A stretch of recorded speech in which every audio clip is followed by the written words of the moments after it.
Good afternoon and welcome to the first edition of Re-Engage in Trade of the new year. We're kicking off today with Global Economic Outlook 2021. My name is Stella Sheehan and I am the Deputy Director here at the World Trade Center.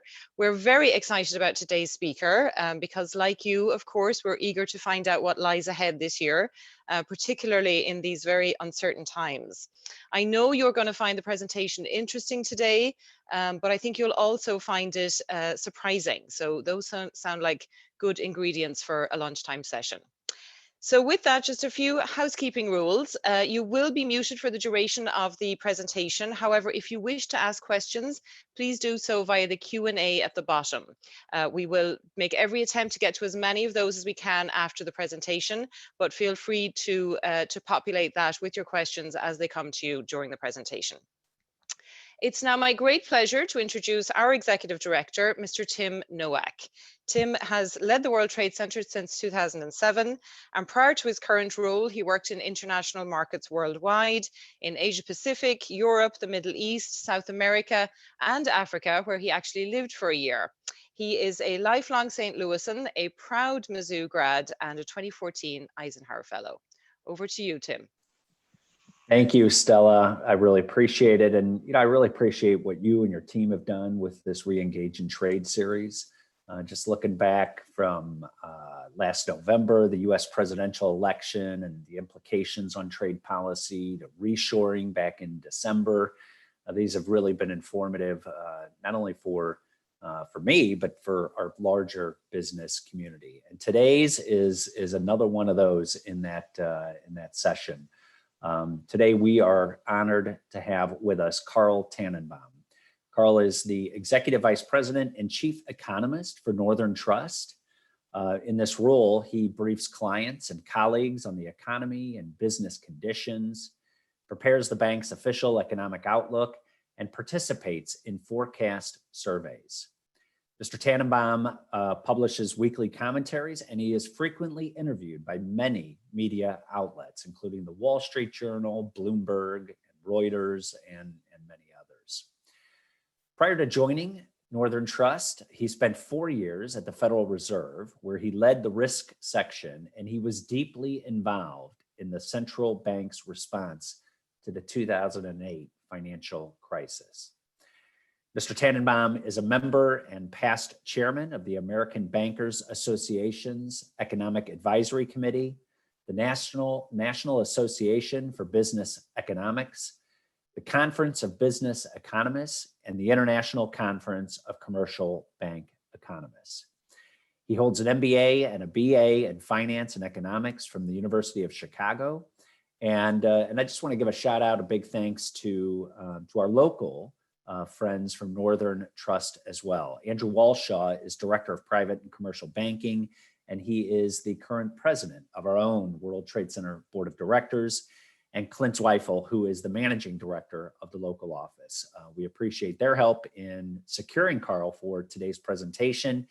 And with that, I'm going to go ahead and kick it over to you, Mr. Tannenbaum, and let you go. Thanks.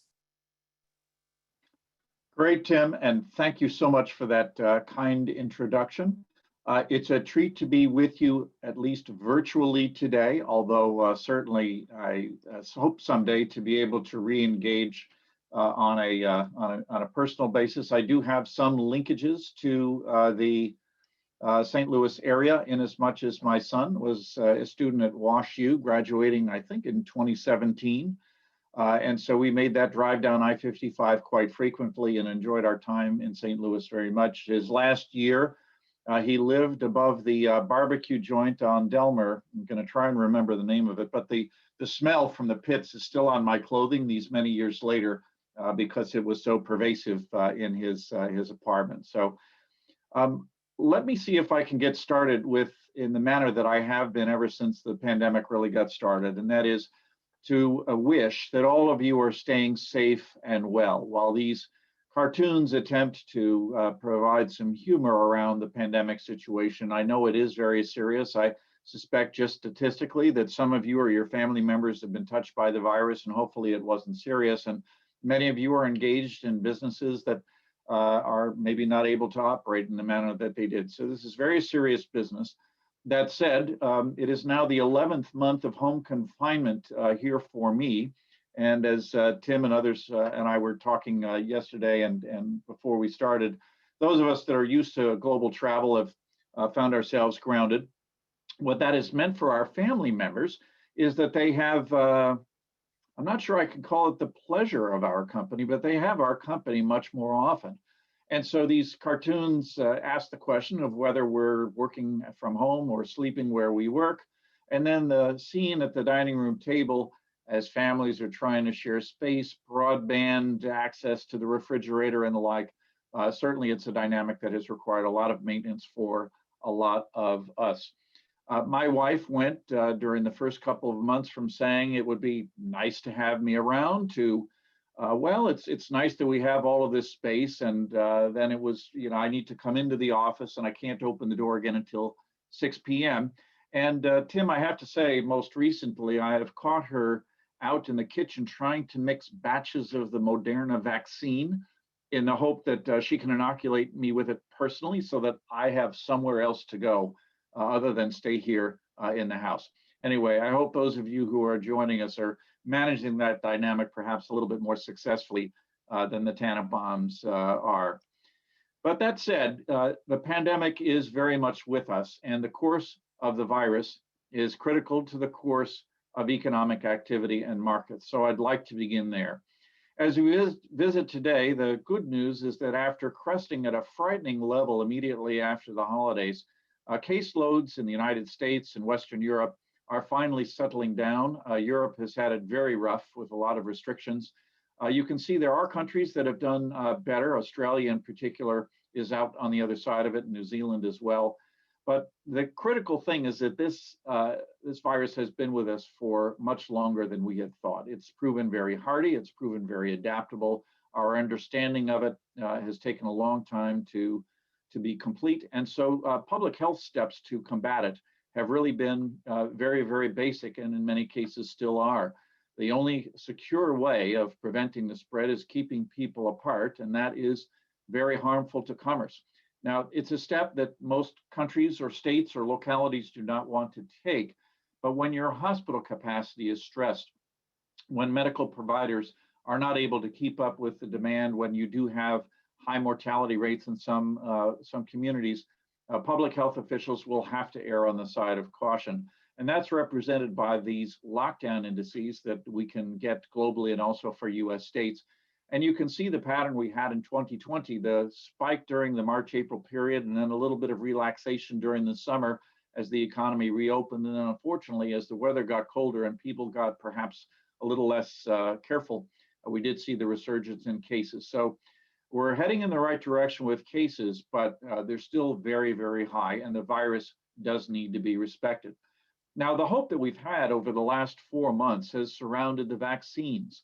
I have to say, if you read into the medicine at all, you'll appreciate what a remarkable thing it was that a vaccine against the coronavirus was in trials less than 6 months after the virus was first discovered. This is a tremendous achievement for the medical community, a testament to some of the technology that can be brought to bear to questions like these. I had one of our board members at Northern Trust is the CEO of Northwestern Hospital here in Chicago, and he noted that the process of developing a COVID-19 vaccine would normally have taken 5 or even 10 years in the past. And so this cycle has been amazingly impressive. However, as any inventor will tell you, it's a long way from the laboratory to mass marketing. And we're finding out that logistics are challenging the implementation of virus vaccination programs around the world. It takes a while to produce the vaccine. Allocating it is a ticklish thing. The European Union right now is having fights among member countries about which ones get which allocations first and how those ought to be prioritized. In the United States, the distribution has not been even. Localities largely have been left to develop their own standards. You do hear stories about doses going unused and people being invited in from off the street to get vaccinated. So there's clearly a need for a little bit more organization. That said, it does seem from the data that vaccination is proceeding much more rapidly in the United States, about 1 million sticks per day, I understand. And so that's getting us closer and closer to a level of safety that we're all seeking. Now, I usually give young professionals two pieces of advice. One is never speculate about a subject that you know nothing about. And second is never do math in public. And Tim, I'm afraid I'm going to violate both of those here just now, because if you're an economist, if you don't understand what's going on with the virus, you can't make a forecast. So we all have had to understand these things.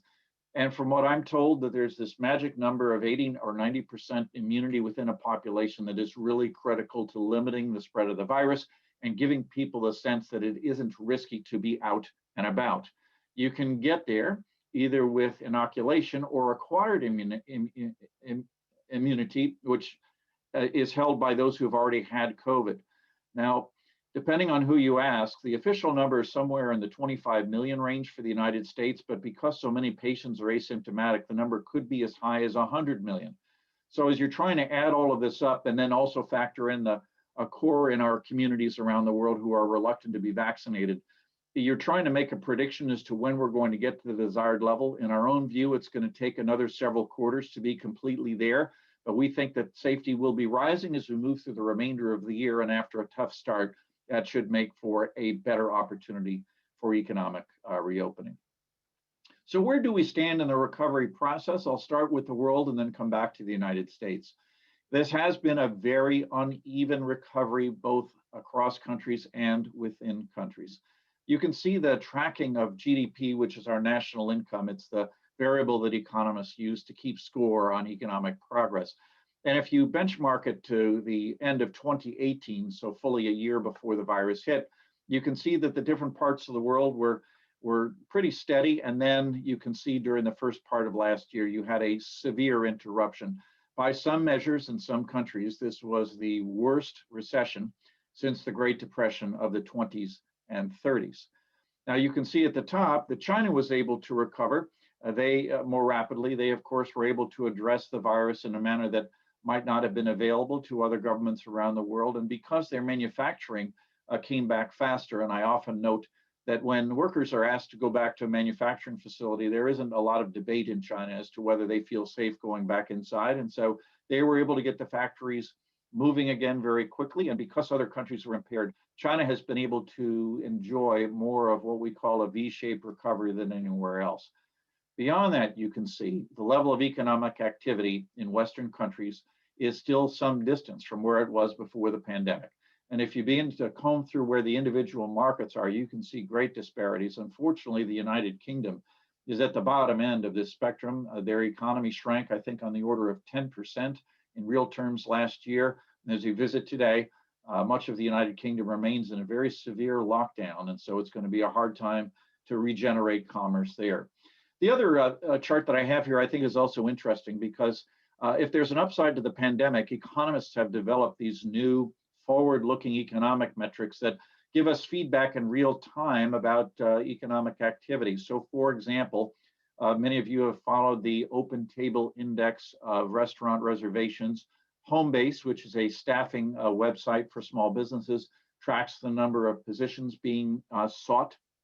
We have data on TSA screenings. We have high frequency data on spending. And as some of you are finding out, our mobile phones, if we give it permission, can track our movements. And with that data, blinded, they tell us, they can see whether we're going to work. They can see whether we're going out shopping. And there are these mobility indices that have been developed that are a pretty good proxy for overall economic activity. Now, I have to say, in preparing for today's remarks, I did get some of the detailed mobility information from the source. And Tim, perhaps after the presentation, you and I can share a conversation because, there were a few occasions where you weren't where you were supposed to be. But in any event, what you see from the chart is that momentum in the global economy was dissipating at the end of last year. And that is something that is really going to require a response from policymakers. The story here in the United States is very similar. You can see the tracking of high frequency indicators peaking during the late summer and really tapering off since then. Holiday sales in the United States were not entirely encouraging. And those of you that follow our labor market, which I've always thought is the single most important data point that we get during the course of the month. It's both a reflection of economic activity and a forward look for demand and spending. For the first time since April, we lost jobs in the economy during the month of December. So we're clearly taking a step back. We still have millions and millions who are drawing unemployment insurance benefits. And I think the tally is still about 9 million Americans do not have jobs today that were working last January. So there's still a big gap between full employment and where we are today. So we have a challenge to try and build a more durable bridge for the global economy between where we are today and hopefully a post-vaccination future, which will allow a release of all kinds of economic activity. Now, in order to get there, governments around the world have offered to varying degrees pandemic support. And in many cases, they have elements in common. There are people who have been put out of work almost involuntarily because their industries have shut down. There are industries that are important strategically or nationally, like airlines, that require some governmental support. There are small businesses, which many countries feel are really the backbone of their economy. The research that many of you are familiar with show that a lot of innovation in commerce comes from small firms and not large ones. They do employ an immense number of people. So there has been a wish not to see them atrophy too far. And so aid has been offered in varying amounts to those kinds of communities. Now, the response that we get from government has to be commensurate with the impact that we've had on the economy. The good news is that in many countries, including the United States, we've had not only a swift response, but a very, very large one. The CARES Act, which is still the centerpiece of our response, was passed, believe it or not, with bipartisan support last March. It was a $3 trillion effort that really helped get us through the midsummer. But I think if you look at the details, it assumed that the pandemic would be over by the fall, which of course it was not. And so the bill that was passed in the United States in December moved some of the expiration dates on programs from their current levels to mid-March. But I don't think any of us think that the pandemic is going to be fully behind us by mid-March. And so Congress, as we visit today, is undertaking conferences about the Biden stimulus plan, which has a price tag in aggregate of $1.9 trillion. I certainly don't expect that that will all go through unamended, but I do think that some additional aid is needed. And I'm asked frequently, so I'll front run this question, Tim, whether we can afford to do all of this. But the reality is that if we don't continue to support demand in our economy, the damage that's done more permanently to businesses and workers will be a very expensive proposition down the road. Now, in other parts of the world, the policy aid has not been as generous or as swift. And you can see this chart from the IMF, which is conducting some meetings this month and recently updated their global forecast. Always a good analysis. It shows very clearly that the countries that could afford to have provided a lot of help for their economies, and the countries that couldn't have not. And included in this support, by the way, is the money that is needed to buy and administer a vaccination program. And so you're reading now that many emerging markets aren't even thinking about starting a vaccination program because they don't have the resources to do it. They remain ravaged in some cases by the coronavirus. And this is a scary thought, the longer that the virus remains on the prowl, the more likely it is to mutate to a version that's more pernicious and potentially immune to the vaccines that are out there. So the World Health Organization has been encouraging developed countries to aid those in the emerging world with some assistance there in the broad global interest. That's a bit of a tough sell. So we have what we call a K-shaped recovery in various parts of the world. And by that, I mean that those on the upper wing of the K are doing pretty well. They have jobs that can be done from home. Their incomes are uninterrupted. If they're fortunate enough to be equity owners, equity markets are very strong.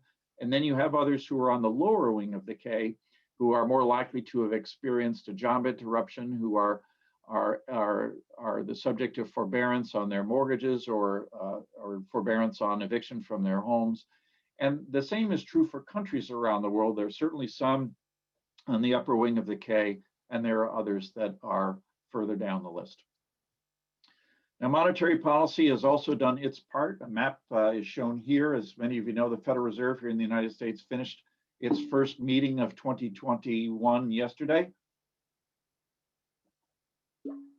They've done everything that they can in order to stimulate economic activity, and part of that program has been bringing interest rates around the world down to very, very low levels. Now, this puts me at certain risk because my mother's birthday is next month, and I am her chief financial advisor. I don't know how many of you who are joining us today offer financial advice to your relatives. I can tell you it is a thankless job.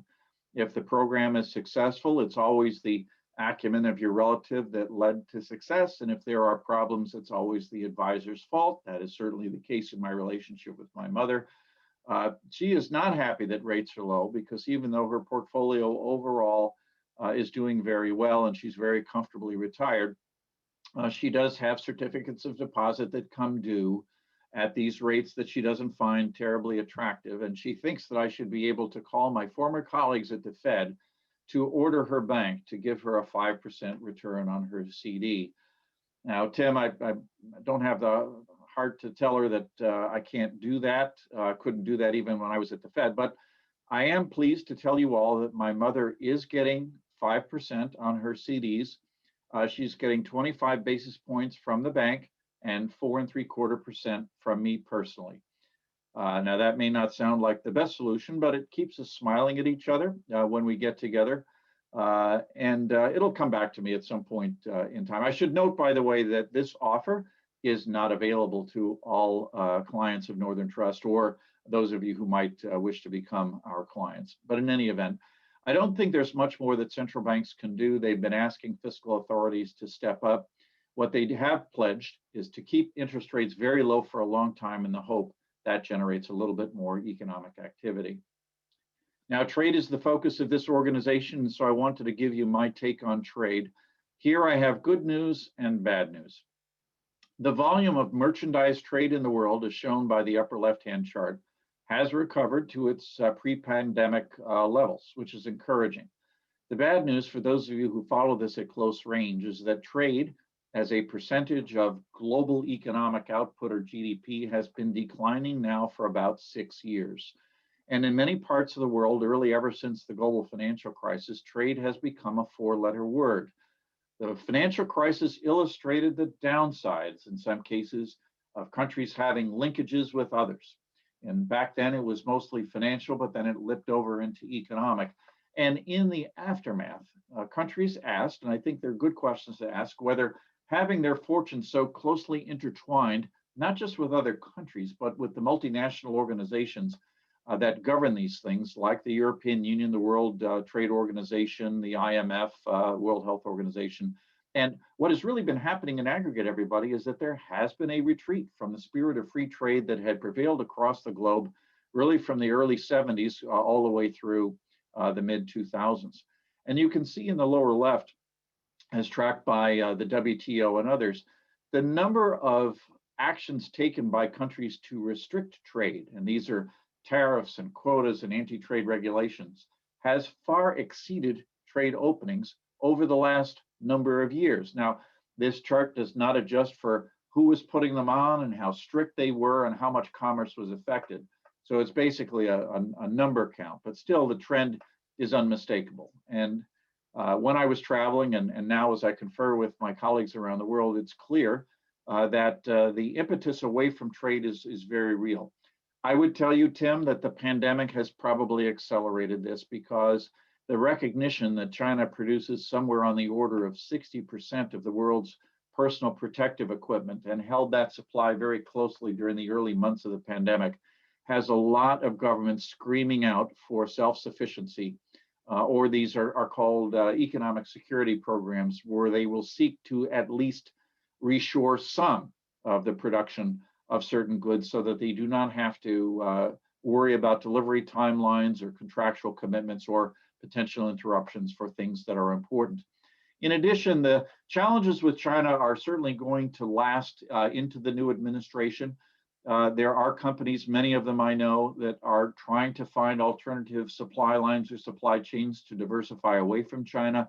The concern about Chinese practices is not just an American concern. When I would travel through world capitals, and again, still keeping up those conversations, I think many around the world were very happy that the US administration was willing to take a tougher stance with China because concerns about their competitive practices are widely held.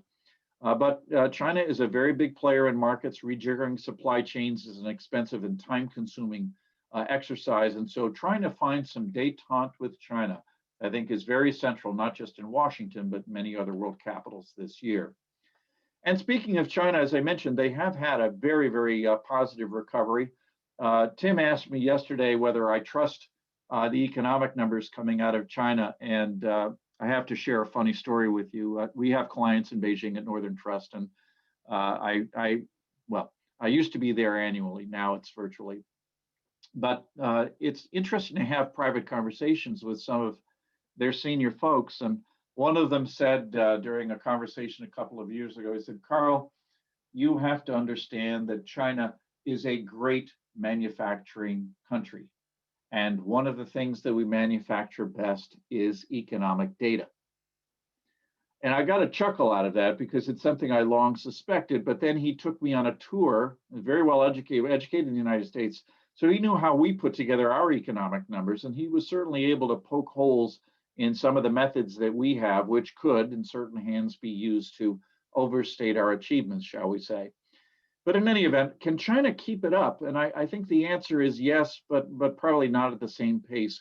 They have been able to sustain higher levels of economic growth for longer than almost any other developing country in history. So South Korea is the nearest benchmark, which was able to reach a certain standard of living and keep going for a while, but China has certainly outperformed South Korea. Now, they've done so by providing a lot of support to their domestic industries.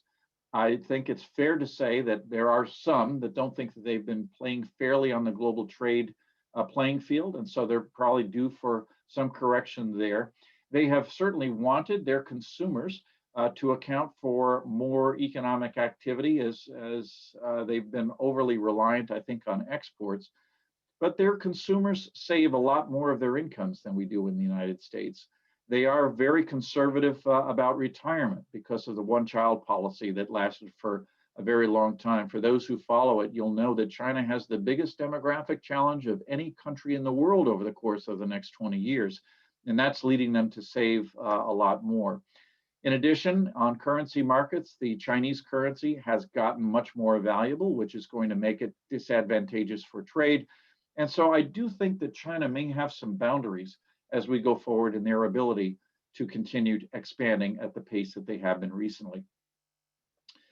What are the risks that we see in the global outlook? Let me identify two for you, and we can certainly talk about others during the Q&A. Firstly, I am glad that I'm not hearing about Brexit as frequently as I did for the 4.5 years that ended last December, but while it is done, it is certainly not complete. There are a lot of uncertainties that remain even after the treaty that was reached just before the end of the year. It doesn't do much to cover services. There are logistic questions about documentation that are causing some disruptions over in Europe. Some of them, by the way, are affecting the distribution of the coronavirus vaccine. The other thing I point out is that the simulations done on different types of Brexit resolutions always show that while the United Kingdom was going to bear the brunt of the cost, that other European countries would also be impaired because of the absence of free trade with one of the European Union's largest economies. So this is all still getting sorted, and there is always a risk that the interruptions, which right now are intermittent, could become more persistent.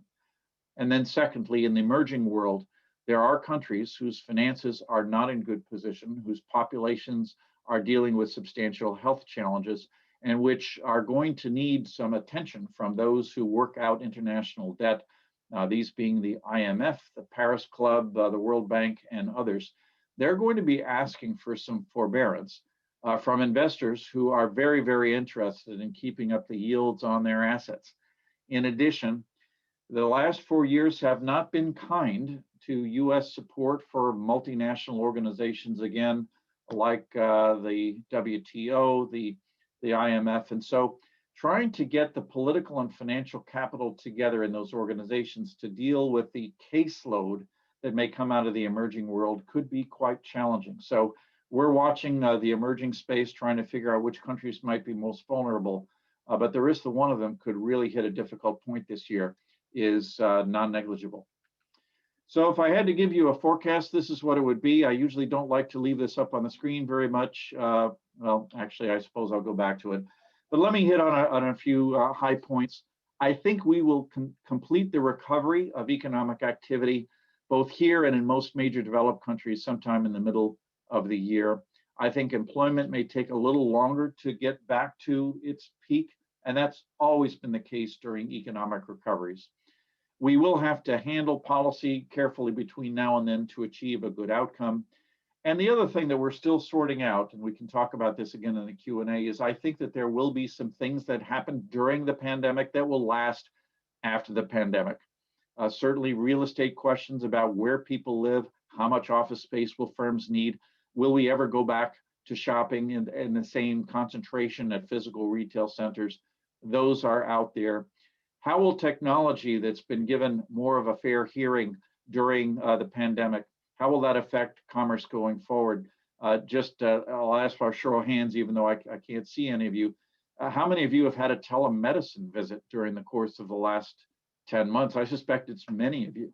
And a lot of people are finding out that for very basic meetings, that is preferable, not just because you don't want to expose yourself to the clinic, but because it takes less time and it can be done almost any time.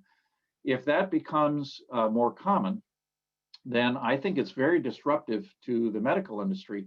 Good for consumers because it's typically going to lower costs, but that leaves a lot of capacity underutilized. And I do think that borders will matter more, and I know that'll probably be of concern to this group. And it's not just in the trade arena, but I would say that I suspect that many of you are global travelers, both for pleasure and for business.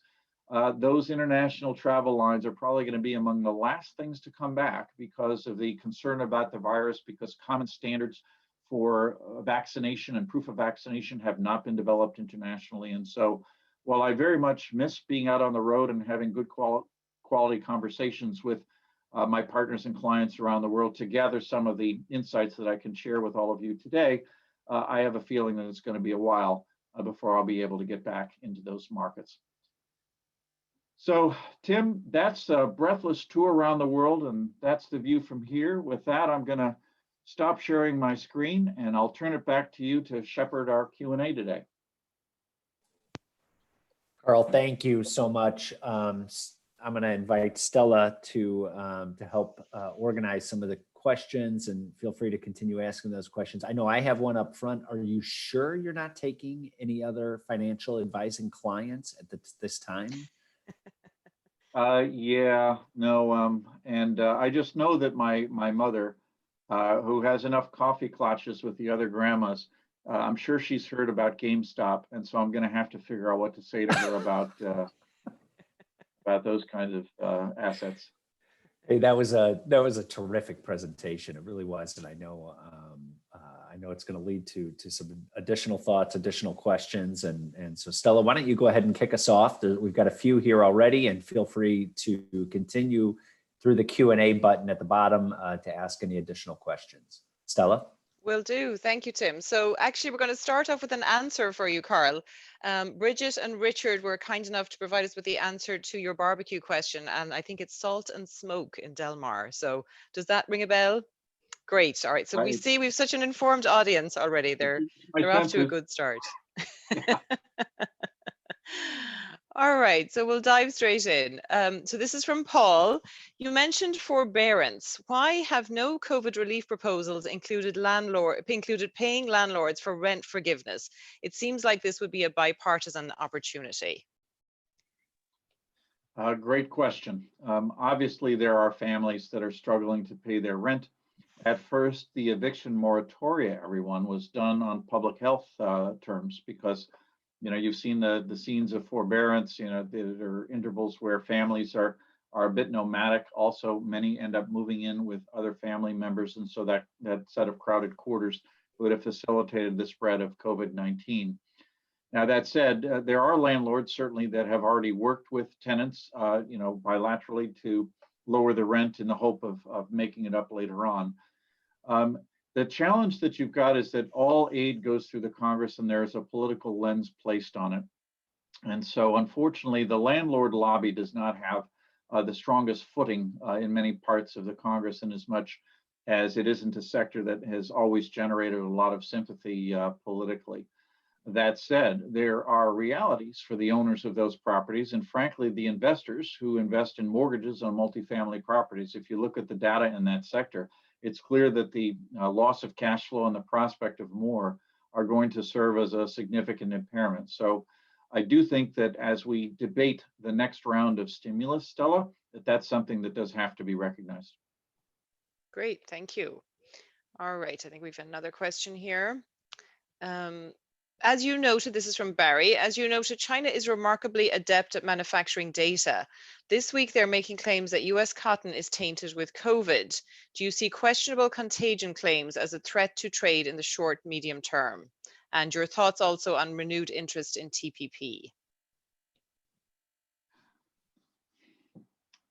So I think if you do this for any length of time, you recognize that part of trade relations are this peripheral noise that surrounds an overall relationship. And it makes for good propaganda, but those who are at the center of the negotiations recognize that it isn't to be taken personally. So we've certainly leveled claims at China about the virus, and I won't repeat them. They've had counterclaims. I saw a clip that came over from an English language Chinese provider that had the rumor that this was hatched in a laboratory in the United States and spirited over to Wuhan. So this is just par for the course. That doesn't dignify it. This is just par for the course. So the ability of media outlets and social media to invent stories, Stella, is at an all-time high. What we have to do, all of us, is separate the signal from the noise. And because the ratio of one to the other has gotten so low recently, that's a full-time endeavor. But economically, so I do try and read a lot and talk to people who have alternative measures of Chinese activity. We monitor electricity usage. We take a look at some trade figures. So you'll be surprised, or maybe you wouldn't, that sometimes what China reports that it sold to Japan is about 120% of what Japan says it bought from China. So you begin making those adjustments. But even when you do, I think Chinese economic performance is very solid. I've also been pressing, because I had my own suspicion, everywhere else in the world, the coronavirus has ebbs and flows, but it's very, very difficult to stamp out.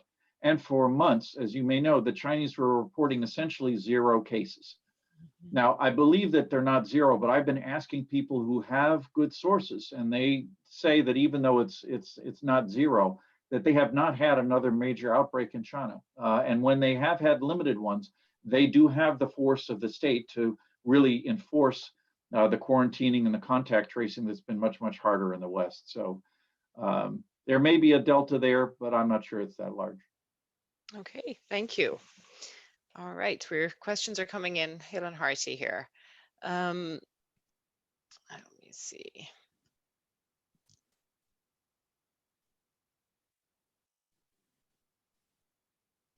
So with the job loss in the US in December, showing it was essentially all women losing jobs, probably globally as well, how will women re-enter the global economy? Great question. This has been called the she session in some quarters. And the labor force participation rates, which are down across the board, are down especially severely for women, both here and in Europe. A lot of reasons for that. I can't escape the notion that for all the progress we think we've made on gender stereotypes, it's still moms that are expected to give the lion's share of the caregiving. And with many children who have been struggling to do distance learning from home, it's usually the mom that has to sacrifice time at work in order to make sure that they're sorted. And so there are many remedies. Obviously, if we could get the pandemic over with and get the economy going again, I think opportunities for all kinds of people would improve. But what has happened during the crisis, I think, underlines an issue, and I'm not going to take a stand on it, but the data suggests that the support systems, the public support systems for childcare, for parental leave, are not as well developed in the United States as they are elsewhere. And as much as we pride ourselves on on the progress that we've made.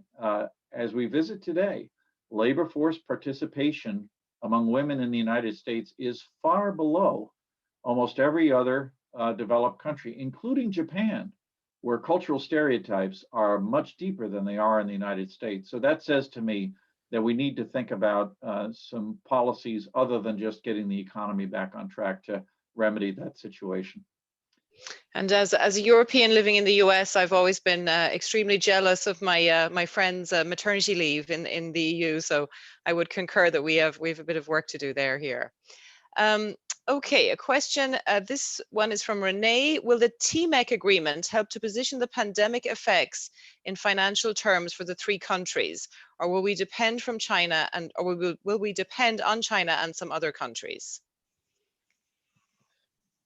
That's another great question. Obviously, securing adequate supplies is a challenging thing. Unfortunately, some of the critical ingredients that are needed are the subject of political bartering that are part of a broader set of trade and commercial and in some cases strategic discussions. So the good news is that I sense in some of the agreements that have been reached recently that there is an openness to some international collaboration. The things that have been agreed so far in the last 6 months are still very shallow. And in a way, I'm worried that we're kind of kicking the can down the road on some of the more substantial international issues, but I also recognize that they're the most difficult and will take the most time to resolve. All right, and a question, as Tim alluded to earlier, question from our board president, Mr. Walshaw. So I have to say this one because he'll know where to find me if I don't. Carl, one of the mainstays of the World Trade Center is the Mosaic Project, designed to make St. Louis one of the fastest growing cities in the US for immigration growth. I was fortunate enough to attend a conference that you did here in St. Louis during the early stages of the Trump administration. With regard to that administration's recently announced policies with regard to immigration, you stated that the fact is we need the immigrant workforce in order to continue to grow. The US's lack of population growth simply couldn't keep pace with the creation of jobs. My question is whether that statement still holds today in this period of higher unemployment and improved employee productivity. Andrew, I'm going to get you for asking a tough question like that. So, the next time you need an economic answer from me, it's not going to be forthcoming. So, immigration is another area where policy is very much in flux. Already, during the first week plus of the new administration, a number of executive orders have been aimed at that direction. But for those who haven't heard me talk about immigration, my approach is that of a dumb economist. And from an economic perspective, immigration is not a nice to have. It's a must have. Because the ability of an economy to grow is dependent in part on the growth in the labor force. The native-born population in the United States is growing very, very slowly. We had 3 children. We're far above the benchmark. Every time I hear a discussion of demographics, I suggest to my wife, who, by the way, also has a degree in economics, which makes us the ultimate fun couple. But I appeal to her economic sensibility. I say, we need to have more children, but for some reason, she wants none of it. But across time and culture, countries that get wealthier have fewer children because the opportunity cost for moms and dads to take time away from work goes up. So this is in the data going back centuries. And so for cultures that reach that wealth level, immigration is really the key to sustaining not just the numbers in the labor force, but the energy. Immigrant communities are much more likely to be granted patents. They're much more likely to start a small business. They're usually younger, and we need a lot of younger people to sort of even out the demographic to provide a little balance in pension systems and the like. And also, the diversity is an end in itself. I could name the countries that have done immigration well over the last generation, which would include Ireland, which would include the UK, Australia, Holland, the United States, and all of them have grown much more rapidly than countries whose immigration policies are more restrictive. Now, I understand that immigration is a complicated question that has all kinds of cultural and legal elements to it, and I don't pretend to be an expert on any of those, but I do know that 0 is the wrong answer. And it's not just the basic labor, Stella, but we educate a lot of really smart young people from all over the world at our universities, and a lot of them want to stay. And yet the H-1B visa system has been in need of reform for more than 30 years, and actually over the last 4 years, it's been made tougher. We've made it harder for students to go back and forth. Foreign enrollment in American universities over the course of the last 3 years is down, which is bad when you're in a global competition for talent. And it's bad when the economics of many universities are dependent on foreign students paying the full freight of tuition, which allows them to offer aid to domestic students. So for a whole host of reasons, I hope that there's the context for a grown-up conversation in the Congress about this subject that's comprehensive and doesn't just deal with this community or that wall. We've gotten close to immigration reform. We got close under George W. Bush, we got close under Obama, and then all of a sudden there was outing going on about who was collaborating across the aisle and giving the store away, and that quashed it. But we need to get back to this because the impact of aging on our budget, on our debt, and on our economy is severe.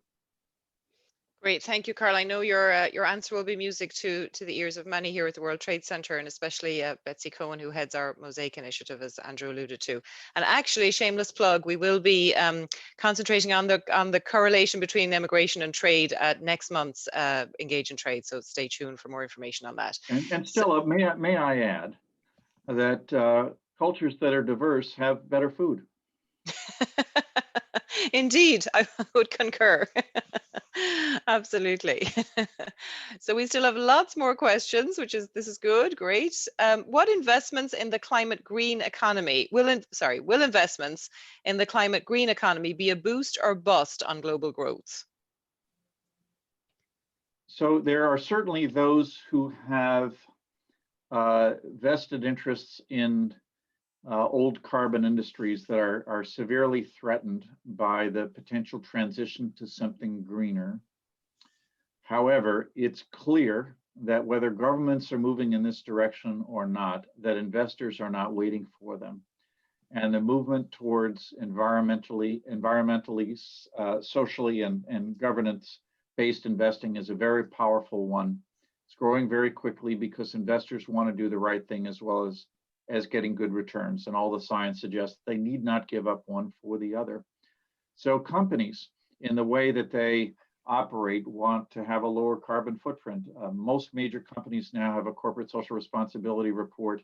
And if they don't have a good one, they are scoped out of some products and portfolios. So in addition, I think that there's a real opportunity if you can be first to, let's say, long-lived batteries for electric-powered vehicles, or you can put yourself away from reliance on unsteady supplies of fossil fuels for different parts of the world. There's a lot of technology behind solar and wind and other alternative fuels that I think will be very beneficial. And then, of course, there's the immense economic cost of allowing the current trajectory of climate change to continue. Now, I don't want to get into a debate with anybody about the science. You can certainly have your opinions on that. I do know that the preponderance of evidence suggests that the recent rise in global temperatures, which is now 30 years running, is probably not a historical aberration. We're probably, kind of on a monotonic path there. The consequences for everything from coastal real estate to arable land around the world to the quality of life in different places, it's pretty severe. And it's something that we need to do something about now for it to bend that curve 20 or 30 years from now. So unfortunately, it's the kind of issue that does not match well with a political system where we have an election every 2 years. It's hard for a representative to take a tough vote that may lose them their seat in 2 years, but it will pay off in 20 or 30 years' time. I think the way that I would shop it if I were marketing it is that this will create a lot of jobs, not destroy a lot of jobs. And in fact, it may create whole new industries or technologies that could be world leaders and that we could use for export if we just have the courage to get in on the ground floor. Yes, indeed. Always that delicate balance of long-term good and short-term elections, as you said. Always a balance there. All right, another question on nearshoring. With the focus on nearshoring in the future, will organizations like the WTO or others lose influence in lieu of bilateral small multilateral trade agreements? That's a great question, Stella, and one I get with regard to a lot of the multilateral, multinational organizations. There are countries that whose leaders anyway think that they've given over too much governance or authority or policy setting to these bureaucracies, they call them, that may not have their best interests at heart. But when you have a global problem, you need a global association to address it. And yes, you should have appropriate representation and the voices should be heard. But at the end of the day, for example, climate and health are goods that are concepts that no one country owns. That if you have unhealthy parts of the world climate or unhealthy public health in some parts of the world, that's an issue that is global in scope. If you have a developing country that fails and causes a severe financial disruption that comes home to affect us here with the S&P 500. Better to address the root cause than take the risk that it can become a global problem. And so I have always been convinced by the argument for global collaboration. Is it perfect? No. Could it be recalibrated? Yes. Should we get rid of it? Absolutely not.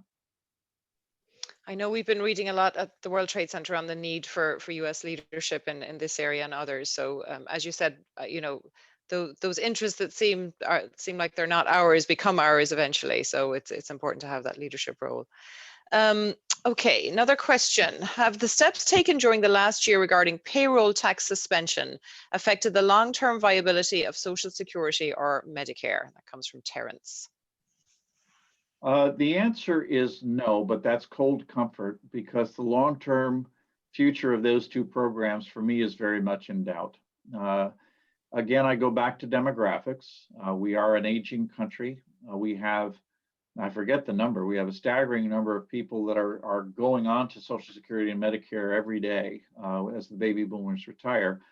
And that transition becomes expensive for all American taxpayers because I laugh sometimes when people say, I don't want socialized medicine in the United States. I said, were you aware that almost 80 million Americans are getting their health care from Medicare or Medicaid? And frankly, those of us who are getting private insurance, we're all part of that big pool because we end up paying for treatments that other people can't afford. So we do have socialized medicine. And the thing about medical care in the United States is that we spend about 18% of our national income on healthcare, which is about 6% of GDP more than most developed countries do. And our outcomes, life expectancy, infant mortality, the incidence of chronic disease are typically worse. So we're not getting our money's worth, and it's a clear need for reform. Of course, with the vested interest surrounding medicine, that's going to be hard to do. With Social Security, it's a pay-as-you-go system. I hope everybody knows you don't have an account in Social Security. It's basically young people who are working paying benefits to those who are retired. And when you have the kind of demographic imbalance that we have, the baby boom is 79 million. The generation that followed mine is about 45 or 50 million. And so just from a numbers perspective, it's going to be hard to keep up the benefits. And the Social Security Trust Fund will run out of money, I believe, within 7 or 8 years, which means that everybody's benefits are going to be cut to the point only that the inflows are coming in, which is about a 25% reduction if we don't do anything about it. So we've seen this coming, Stella, for 30 years. And yet again, politically, we just have not had the will to take this on. And the longer you wait, the more expensive it becomes. So I recently looked at my own retirement plan, which was put together by my partners at Northern Trust. And they've done such a good job that it now indicates that I have to work until I'm 95 years old before I can afford to retire. I think we all feel like that sometimes when we read anything on Social Security. Another question on reshoring. What is your opinion on reshoring of pharmaceuticals? So the problem with any kind of reshoring is that supply chains were constructed to be maximally efficient and cheap. Any movement away is going to cause a change in geography that is probably going to be suboptimal. And when you have more specialized facilities, that migration becomes even more complicated. In the case of pharmaceuticals, it's having the right facilities, it's having access to the raw materials without too long of a supply chain. And so that is one that's going to be really quite difficult, but that's also at the center of the economic security argument. You would hate for a tiff with another country that's supplying you with medication to lead to a restriction in the supply of that medication. That's the kind of thing that would cause real friction internationally. Mm-hmm. Indeed. All right, so I think we have time for one more because we are getting close to the hour. How do you think national and international central economic institutions, for example, the Fed, the IMF, will adapt to the rise of cryptocurrencies? So I think it's appropriate that we end on a kind of a banker's question here. Yeah, so the technology underneath cryptocurrencies is in place today, and it's facilitating all kinds of ease of transacting in both goods and securities. And so we're already heading in that direction.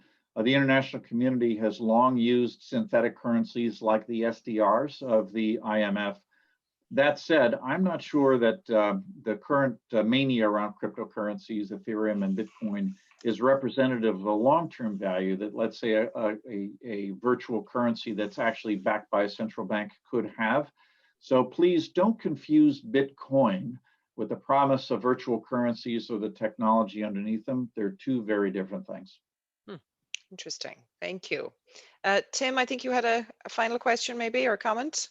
It's just a very enlightened self-interest question. Carl, one of the things that we do each year and have done for many years is lead outbound trade missions to markets all around the globe. In fact, one of our attendees in the audience today is former U.S. Ambassador to Ireland, Kevin O'Malley. And Kevin was, during his time in office in Ireland, was kind enough to host 2 different delegations from this region to Ireland.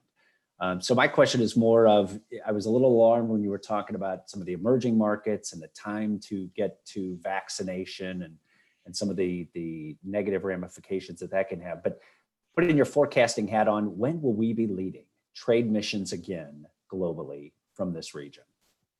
So to be honest with you, Tim, I'd be surprised if you weren't still leading them, but doing so virtually. At the end of the day, I think it's going to be almost 2 years of interruption in international travel, at least for me. And the work, the hard work, the good work that's done by trade organizations can't stop because of that. In fact, I'm sure you've been telling your members it's never been a more important time to stress the importance of free trade. So finding that formula that achieves the same thing virtually while waiting for that opportunity to make those deeper connections that I still think you can make personally is a challenge that all of us have, and hopefully the technology will support us in that endeavor.